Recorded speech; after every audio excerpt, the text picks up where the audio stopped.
Right now, it is time to bring in David Tereshchuk. It's time for the Media Beat. David, of course, appears here live on a Friday morning. We broadcast Dave during the weekend, and also David on our noontime block the following week.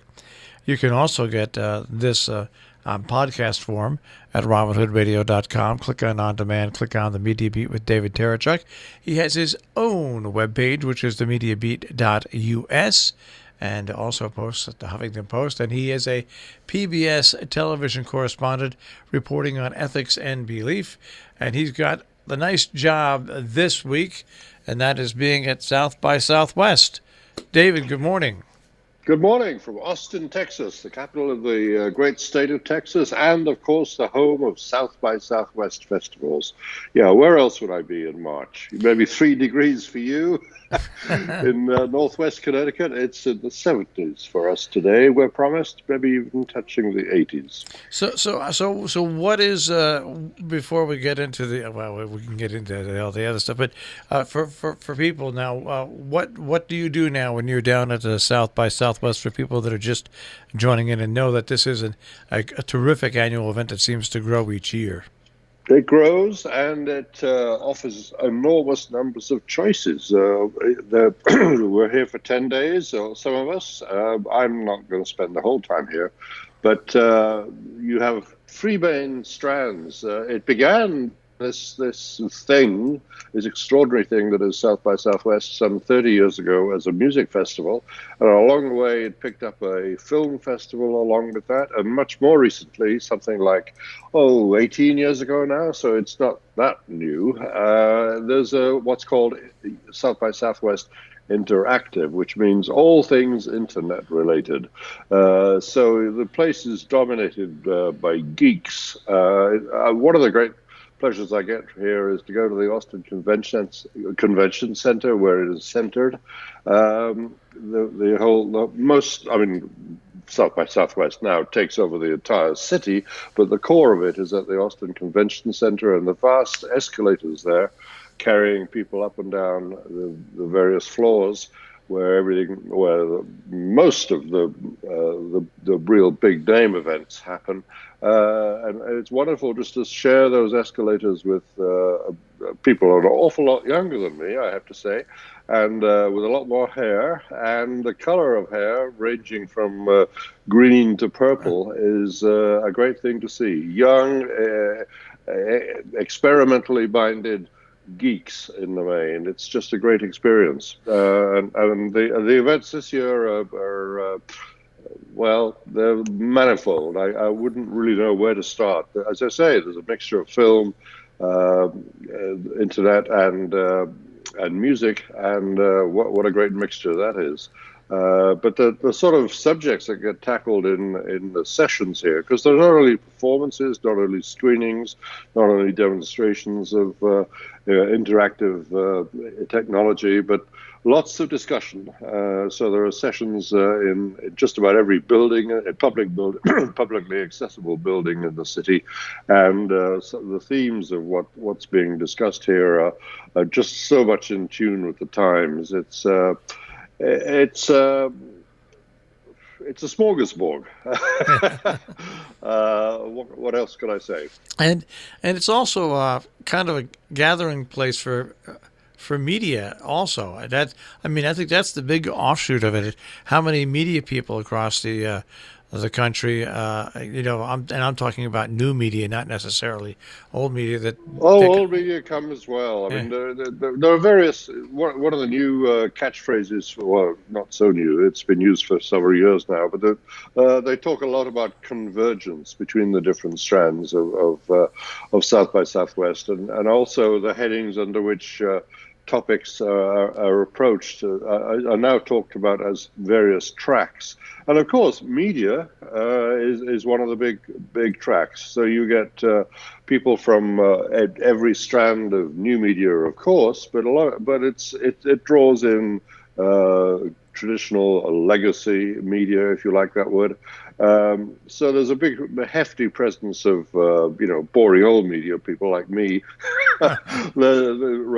Reuters is here in strength. They're actually running a session, which I'm going to go to later today. I wish I'd seen it. I wish it had happened, and I'd taken it in before I talked to you. It looks really, really interesting. Two people from Reuters are going to be examining the phenomenon, the disturbingly growing phenomenon of not just fake news, but fake video news, going in great detail into the growing capacity for people to create totally phony stories, but make them really convincing with video of real people, real famous people, real important authoritative people, and turn them into things, showing these people to be doing things and saying things that they've never done or never said. And that's an extraordinary new step along the way of fakifying, of falsifying the news information that we get. Yeah, it's and you know what, with today's modern technology, it really, you have to keep your eye out to see things that have been edited too, because it's just amazing what you can do nowadays just with your phone. Never mind anything else. Sure, and the so-called democratizing of the means of production has come to mean that everybody can make a passable forgery. But of course, there are always traces left when you don't, when you are messing with reality. And one of the things I think we may get established as a strain of media literacy, which is so important to us, is educating people in how to spot things that have been changed and falsified. All right, so now I've let you off easy talking about South by Southwest where you are, and now I want to give you my opinion and ask you. I did watch last night some of the coverage of the announcement of the Manafort actually sentence, and they were talking the terms of 19 to 24 years, and I understood that right away, that's the maximum term. I mean, if prosecutors got what they wished, they wanted that. That there's no doubt about it. Prosecutors wanted that. And then when it came out that Paul Manafort has been sentenced to basically 4 years in jail in this particular thing, plus people forget he's been in jail almost a year now. On top of that, he's been in jail almost a year. So he's 70 years old, and I saw the outrage on all the different networks about the length of the sentence. Except perhaps Fox News. I don't think Fox News was so outraged. But the thing that outraged me wasn't the length of sentence. I mean, he's going to be 75 when he gets finished with this sentence, and he's got a 10-year sentence waiting that he's going to be getting next week. To see, so in essence, between those two sentences, it's going to be almost like a life sentence. There's, if he gets 10 years, he'll be 85 by the time he can get out of jail. Yeah, there's still a possibility that Paul Manafort, as former campaign manager of the Trump campaign, may end up dying in prison. That's true. It's not as light a sentence as some of the reactions seem to suggest it might be. No, and he might get a pardon, but if he gets a pardon, he still faces a whole series of charges in New York. But here's the thing that did upset me. The judge said that that Paul Manafort had led basically a good life up until this point. And I blameless life. Now that's if he would have kept that out, I would have been a very happy camper. Paul Manafort has not led a blameless life. I mean, we all have our trials and tribulations, but this man conspired and took money illegally from countries that we were against. So he wasn't a blameless person going into this, but all this hubbub over a 70-year-old man's years in jail seemed to me to be rather moot at this point. The judge did it. That's what judge can do in sentencing, and the judge in Washington will do what she wants to do. She'll figure it out and do what she wants to do. I just think media has to calm down so people Everybody blames Trump for getting on the judiciary. Well, the media was just as bad last night. He made a bad statement. It's not necessary. I just want to interject and say, the way that it is morphed this morning is even more annoying, I'm sure, to certain sides. And I think that one of the bigger problems is that there's no format for covering nuance. It's not necessarily the province of any news. I just figured they should have covered this like and David, you can join in here, like they cover Supreme Court decisions. When Supreme Court decisions are covered by Supreme Court reporters, and I'll say by Supreme Court reporters that have been doing it for 20 or 30 years, like Nina Totenberg, there's no emotion involved in the delivery. They just give you what the court said and their interpretation of why they said it, and that's it. Yes, and what I'm saying is, unfortunately, the format doesn't support. The format no longer, and I'm interested, is anyone talking about this, and I'm fascinated, David, also by deep fakes. People are going to have to start paying attention. And there's something that I've noticed, but there's something I want to ask you first, and that is there discussion about the fact that the audience has sort of veered away from the format no longer serves the audience? The format of what? The format of cable news, for example. I mean, it's great to sell drugs. News. Well, I don't mean I drugs, wonder about that. Pharmaceuticals. I wonder about that. I'm not sure. Is the short way of answering that, because so many things are trending in different directions. One of the things I think that has gone missing amongst all the extraordinarily, as you were both saying, I think the overheated media reaction to the judge's sentencing of Paul Manafort is that that prized commodity that you often talk about, Jill, the context, seemed to fly out of the window. Yeah. There is the context, yes, as Marshall was saying, of the other case that is going in parallel in Washington with a different judge and different set of charges. That sentence is still to come in, and it could well be a sentence of 10 years.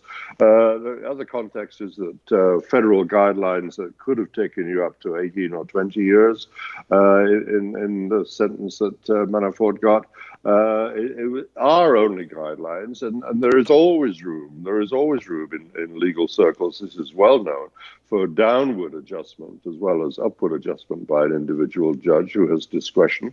And the other part of the context that everyone seems to have forgotten is the judge himself, the judge's discretion, and the fact that this particular judge has a very long history of being, let's say at the very least, very individual in his conduct of cases. He's been particularly idiosyncratic in his presiding over this particular case, and has made no secret of the fact that he doesn't have an awful lot of respect for the prosecutors involved in it and the decisions that they've been taking and the way that they've been conducting their prosecutorial case.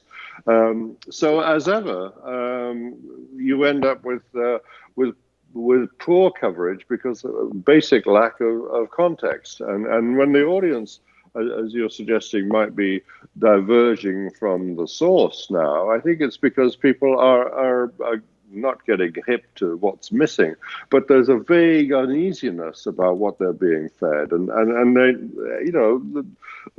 as I think I've said many times over about the very first piece of advice I ever got in this business from a boss of mine decades ago now. He said very clearly, never underestimate the intelligence of your audience, but never overestimate their knowledge either.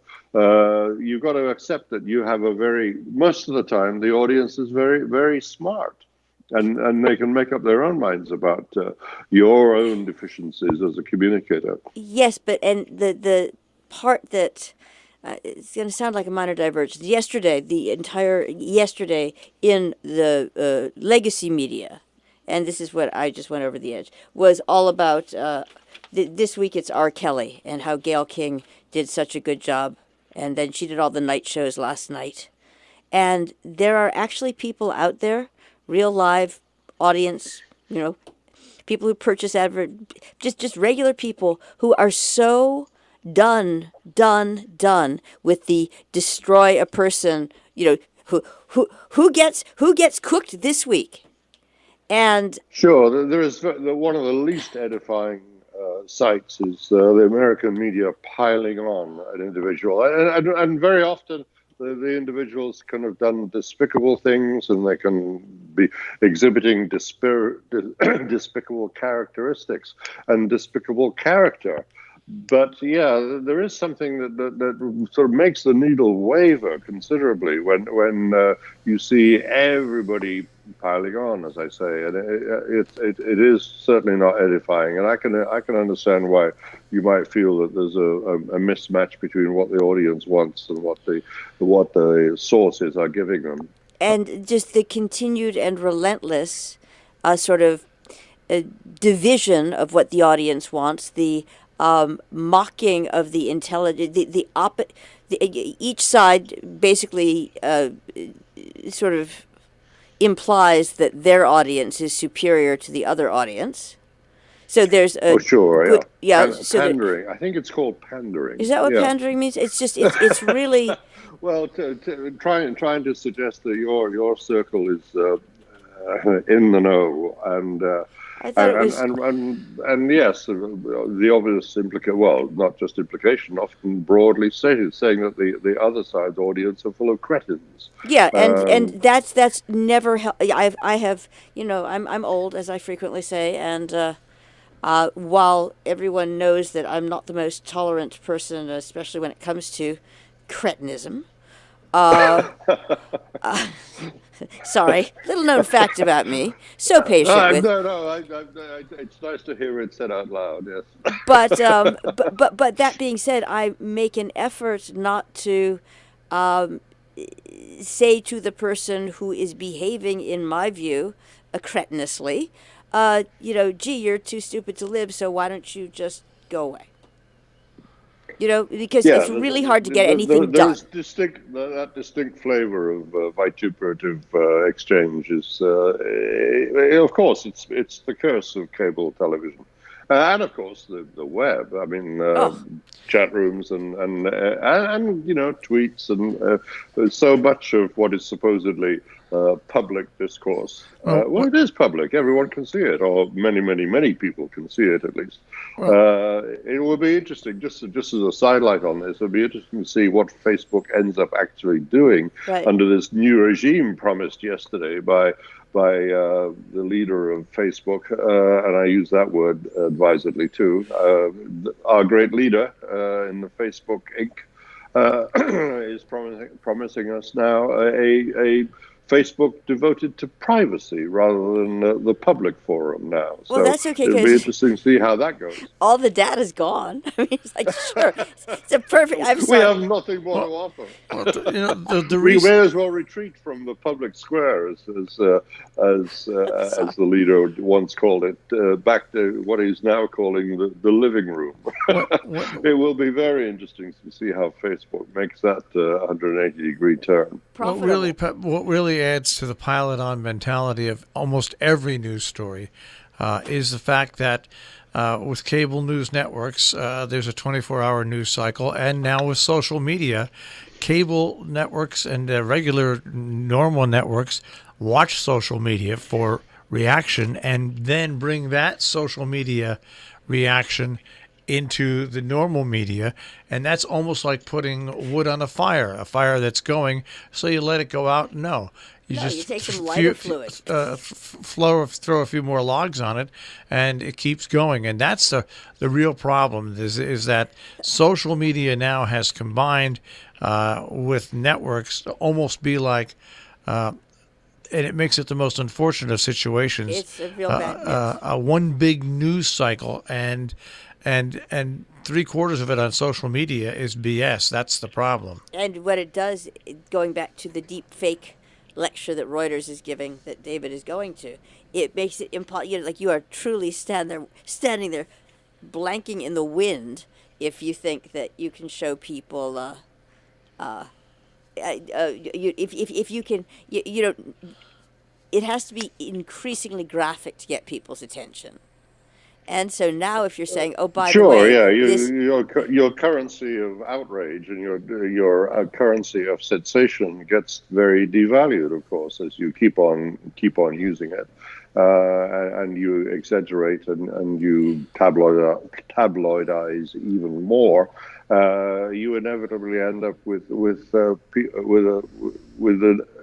well, there's a limit to how much you can shock, and in the end, people just get tired, and I suspect you're right. With that kind of tiredness setting in, people turn away. and you've got, unfortunately, this is a time where you would be, where information would be more beneficial than ever. Now, we're going to run out of time. We need accurate reporting now Exactly. more than ever, And so, and it's becoming less and less hard to find, Well, less and less easy to yeah, find. no, and Sorry. and that's the problem. So people think that what they're getting is okay, and the fact is, it's got preservatives and additives, and it's not so great for you.